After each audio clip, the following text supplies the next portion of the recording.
Umaga pa lang ay nagtungo na si Nanay Perlita sa covered court ng Barangay Lawang sa lungsod ng Tarlac. Dito'y nakakuha siya ng grocery food packs na malaking bagay umano upang maitawid ang ilang araw nilang pangkain. Ay, naggagamot pa ako, nagme-maintenance ako. Kaya maraming salamat dito sa bigay sa kanila. Pagtatanim at paglalako ng gulay ang dating pinagkakaabalahan ni Nanay Perlita. Pero dahil hindi na muna pinahihintulutan ng mga may edad na lumabas ng tahanan, tigil muna siya sa pagtitinda. Sa ngayon ay umaasa na lang siya sa suporta ng anak na isang magsasaka. Yung anak ko lang pong nagbubukid, binibigyan ako, tapos wala na, yun lang.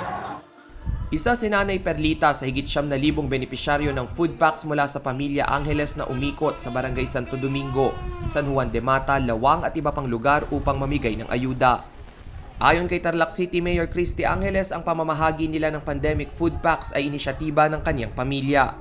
Imbes na ipagdiwang nila ang kani-kanilang kaarawan, minarapat na lamang nila itong ibili ng pagkain at face mask para sa kanilang mga kababayan. Sisikapin ng pamilya namin na maikutan ng 76 barangays sa munting handog ng regalo ng pamilya Angeles. Huwag po tayong bibitiw, patuloy lang po ang kapit natin sa Panginoong Diyos. Lilipas din po ito, makakaraos din po ang buong lungsod ng Tarlac. Paglilinaw ng alkalde, hindi rin nahinto ang ilang livelihood programs ng syudad, lalo na ang sa sektor ng kababaihan.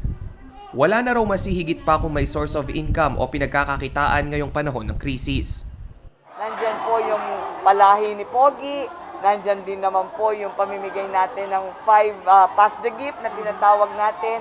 Nandyan din po yung iba nating livelihood skills training na kung saan merong munting puhunan silang nagagamit para mapaikot nila at magkaroon ng pangkabuhayan.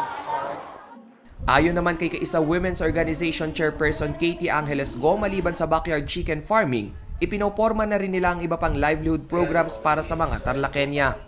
Isa-isa po namin lahat ng barangay na mabigyan po ng mga chicken sa to, inahin at tandang para magtuloy-tuloy po ang ating livelihoods at ma-KWO despite of this pandemic po. At pagka medyo naging herd immunity na, pagkaramihan po ay na-vaccine na dito sa Tarlac City, we will continue all our livelihood trainings and seminars.